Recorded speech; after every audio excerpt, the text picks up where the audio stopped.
AP CM Chandrababu mark politics లో statistics start అయ్యాయి. ఎమ్మెల్యేల పనితీరు గ్రాఫ్ ఆధారంగా ర్యాంకులిచ్చారు.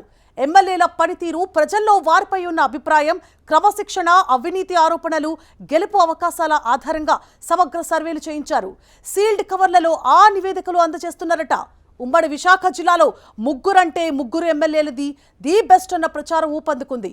దీంతో ఎవరికి వారే తమ ప్రొఫైల్స్ ఫిక్స్ చేసుకుంటున్నారట. ఇంతకీ ఎమ్మెల్యేలు, నియోజకవర్గ ఇన్ఛార్జీల పనితీరుపై చంద్రబాబు అత్యంత కఠినంగా వ్యవహరించడానికి రీజన్ ఏంటి?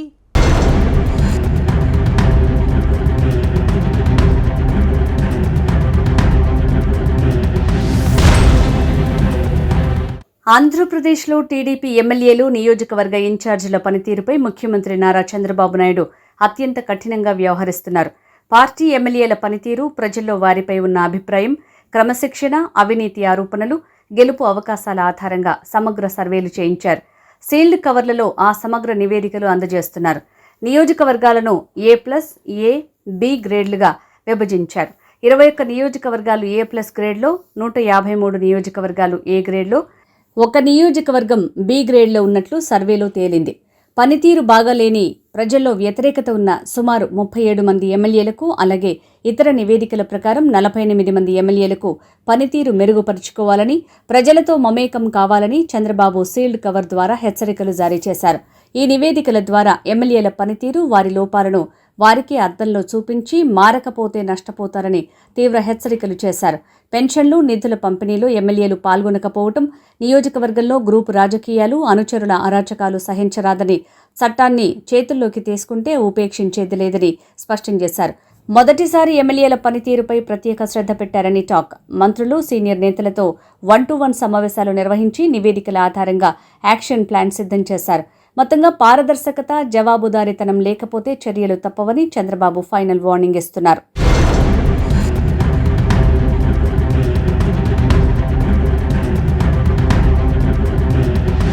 కూటమి ప్రభుత్వం అధికారంలోకి వచ్చి 2.5 ఏళ్లు గడిచాయి. ఈ పదవీ కాలంలో రాష్ట్రంలోని ఎమ్మెల్యేల పనితీరేంటి అని సర్కార్ సైలెంట్గా ఆరా తీసింది. ఈ సర్వేకి సంబంధించిన రిపోర్టును చంద్రబాబు విడుదల చేశారు. ఆఫ్లైన్ మీటింగ్ పెట్టి సీల్డ్ కవర్ స్టేటస్ ఇచ్చారు. ఆశ్చర్యకరమైన విషయం ఏంటంటే ఏపీలో 72 మంది ఎమ్మెల్యేలకి గుడ్ రిపోర్ట్ వచ్చిందట. అంటే మిగిలిన వారి పరిస్థితి ఎలా ఉందో అర్థం చేసుకోవచ్చు.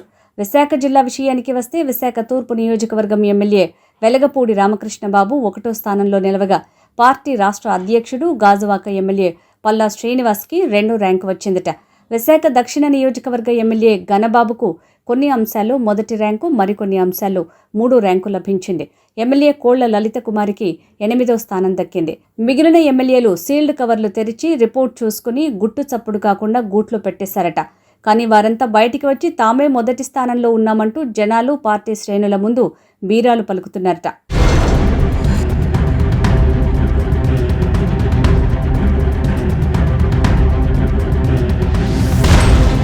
విశాఖ ఉమ్మడి జిల్లాలో పరిస్థితి చూస్తే ఎప్పటిలాగే 2-3 తప్ప చాలా మంది ఎమ్మెల్యేల విషయంలో అనేక ఆరోపణలు అధిష్టానం ముందుకు వెళ్తున్నాయి.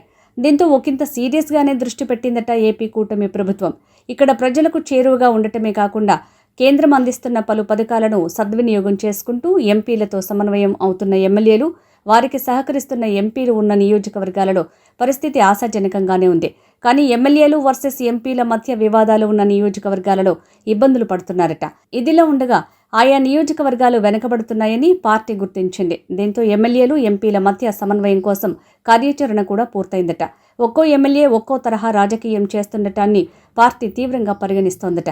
భీమిలి ఎమ్మెల్యే గంటా శ్రీనివాస్ విషయంలో ఈ రకమైన ధోరణి పునరావృతమవుతుందనే విమర్శలు లేకపోలేదు. దీంతో గంటాపై అధిష్టానం కొంత అసహనం వ్యక్తం చేస్తున్నట్లు సమాచారం. మరోవైపు ప్రజలకు, కార్యకర్తలకు ఎమ్మెల్యేలు దూరంగా ఉన్నారని గుర్తించి వారి విషయంలో కఠినంగా వ్యవహరించాలని టీడీపీ హైకమాండ్ డిసైడ్ అయిందన్న టాక్ రీసౌండ్ చేస్తోంది.